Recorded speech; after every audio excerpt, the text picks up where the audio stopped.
In this video, I'm going to go over how to sell your inherited property here in Texas.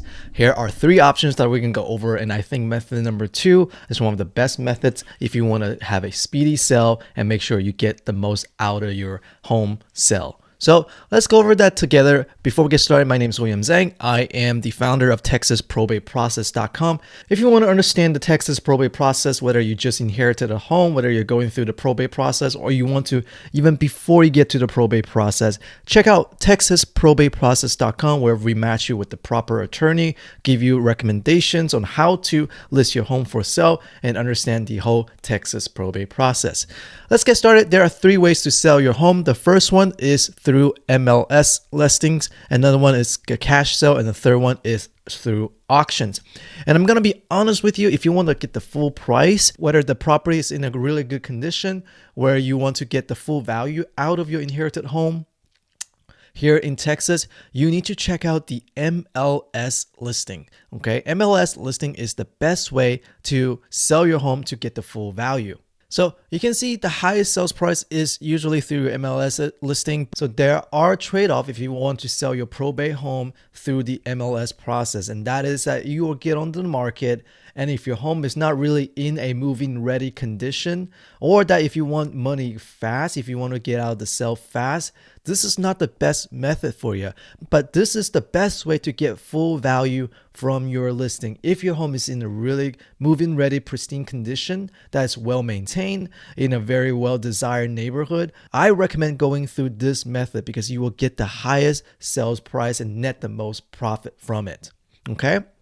So the second one is through the cash sell method. Usually what happens here is an investor or investor group, the local investor will give you a cash offer, or maybe some big box chain like Open Door. They are ready to buy your house, and then they're ready to fix it up and flip it for a profit. And the way they do that is they probably will buy at below market value for the price of the home in exchange for a quick sell. So the benefit of this one is obviously they will buy it as is with no repairs. So if you're from out of state, or if the home is really not maintained well for the past few years, this is a really good option. And then it will skip the appraisal completely, which means that you don't have to worry about falling out of the purchase process. But usually the downside is that it's going to sell at below market value, sometimes even 70% to 85% of the after repair value. So, but investors, they do close fast. This is best if you're living out of state, or if you want speed for your closing and you don't want to put any work into the house. The third one is auction. We won't cover it much here in this video because I think that's a completely individual video, separate video on how to sell a house via auction. There are some competitive bidding possible, but then you have to pay the auctioneer fee. There's no guarantee of a sales price, of a floor price. And then the court, in some situations, they might require that you do it. So be careful to use this method. And this method is best when the heir cannot agree on how to deal with the house. The court might just well order it. Second thing that we're going to talk about is the tax break that most heirs don't want to miss. And that is, if you are selling your inherited property, your cost basis resets to the value of the date of the death, at the date of the death. This is what we call a step up cost basis. And obviously I am not a certified professional accountant. I am not a CPA. If you want to get more detailed information, you can use the link down below and we'll match you with the proper real estate CPA, just so they can guide you through these process if you need that help. But here is an example. If your mom bought the house in 1990 for 80 grand and they sold it and the value of the home is 380 grand at the time of death, the taxable gain on that is $300,000 minus $300,000, which was 380 minus $80,000. But if you inherited the house, meaning that the home is passed down to you, you will get a new cost basis of the price of the property, which at the time of the death is $380,000. And if you sold it for $380,000, that's $0 in gain, taxable gain. Or if you sold it, only gonna be taxed on that $5,000, which is gonna be much lower, right? So the longer you wait, the bigger the potential tax bill. But in Texas, some of the benefit is that there's no state income tax and there's no inheritance tax. And by the way, if you want to get the inherited probate sale decision guide, you can download it for free using the link down below. You can also check out some of the free resources on texasprobateprocess.com, where we go over details, things like how to find a probate attorney, how to get your home ready, how to go through the Texas probate process. So check it out using the link down below. And now let's go to the next one. The third thing to think about when you're selling your inherited home here in Texas is that yes, you can absolutely sell during probate. In one of my previous videos, I talked about independent administration. This is the most common process of allowing you to sell your home here in Texas while you're going through probate. This is a very great condition to have because you'll save on probate costs, you'll save on probate timing, and you can get rid of the house fast. The executor can list and sell the property without a court approval. And that we all know Texas court, sometimes they slow things down to get everything approved, right? So if we go through independent administration, you can actually list and sell the home without court approval, and you can put it on the market while the probate is still open. So if you're interested in whether that's possible, reach out to us using the link down below. We'll match you with an attorney that can explain this process to you so you can see whether you qualify for independent administration. The second process is the dependent administration. This is no will, but then if there are disputes in the process, that means that we need court approval, and it adds a lot of time and it slows down the home sale process. But it does not mean you can't sell. So there will be situations that you can sell during this probate process. We can talk about that in detail later. The third one is when the probate is closed. That's when that's when the heirs actually own the property. The title has been transferred. Now you can sell it like any other house, just as if you own the house now, and then you can just list it on the market, whether it's via cash sale or listed on the market. But don't let it sit just empty, right? The point is you want to know there are carrying costs when you have a Texas property, and property taxes in Texas are not cheap. At the end of the day, if you do want to sell the home, you might as well sell early. If you don't want to keep it forever, you don't want to keep it for, let's say, over 10 years, rent it out or anything like that, you want to start taking actions and making things happen. The fourth things you need to know when you're selling a Texas inherited house is that what happens when there are multiple heirs in the situation. You have to align amongst your siblings. But the most common case is the siblings, right?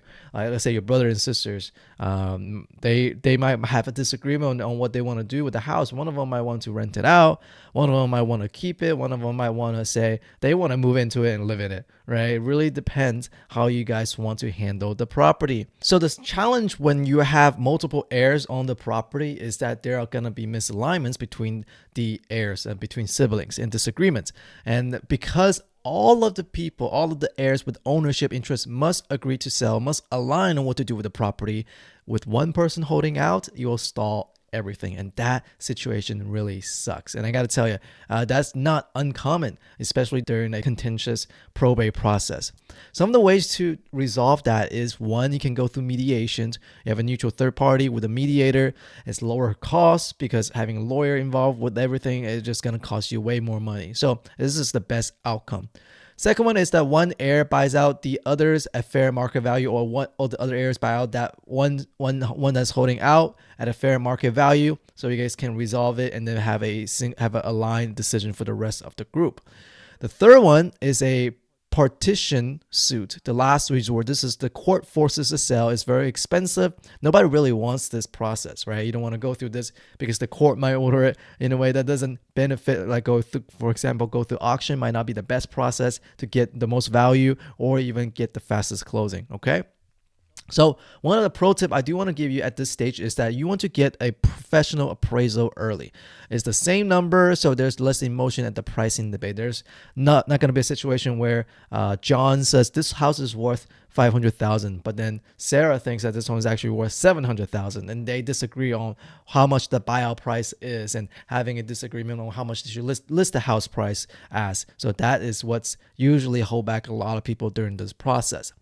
All right, step number 5, or thing number 5 that we want to think about during the Texas probate sale process is the title search. You want to do this before you list your home for sale. The title problem is usually the number one deal killer here in probate real estate in Texas. They always surface at the worst time when you got a desired offer with a fast closing with no contingencies that can close within, let's say, 2 weeks.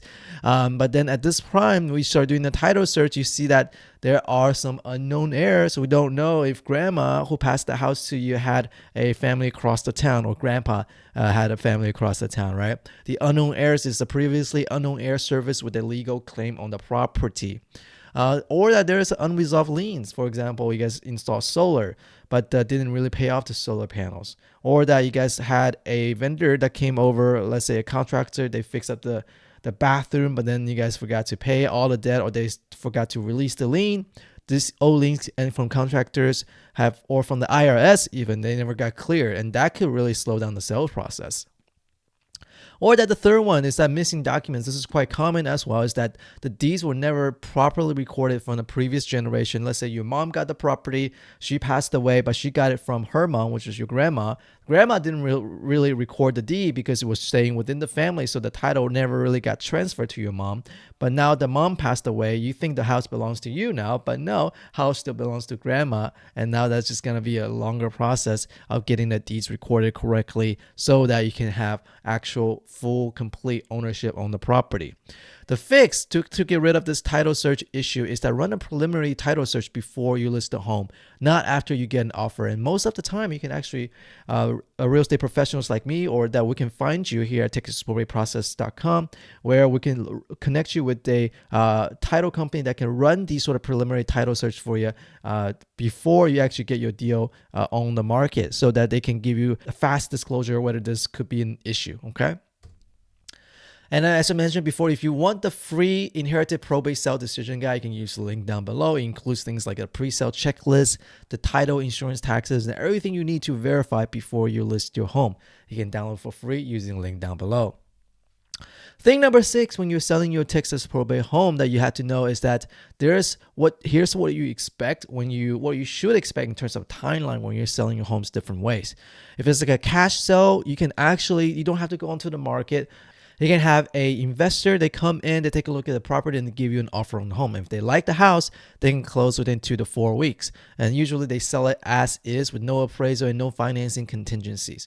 But you can also list it on the MLS for full advertising, full marketing, full marketability. The pros is that you probably will sell at the full maximum value of what the home is worth. If you sell in the cash sale, usually you will sell maybe 80%, 75% of what the home is worth. Sometimes even lower depending on what the investor, how they potentially could be lowballing you, but it really depends on the situation, on what you need from the property, right?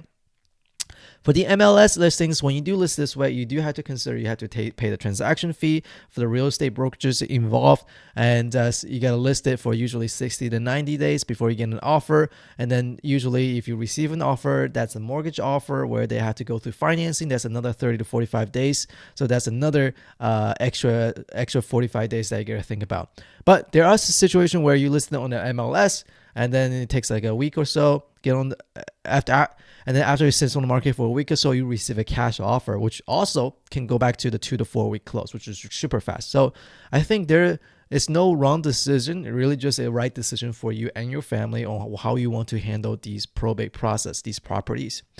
Biggest time saving is to, as I mentioned before, start a title search and appraisal during probate. So you line up everybody, your consultant, real estate attorney, and title company to run everything in parallel. These things can run in parallel. It doesn't have to be sequential.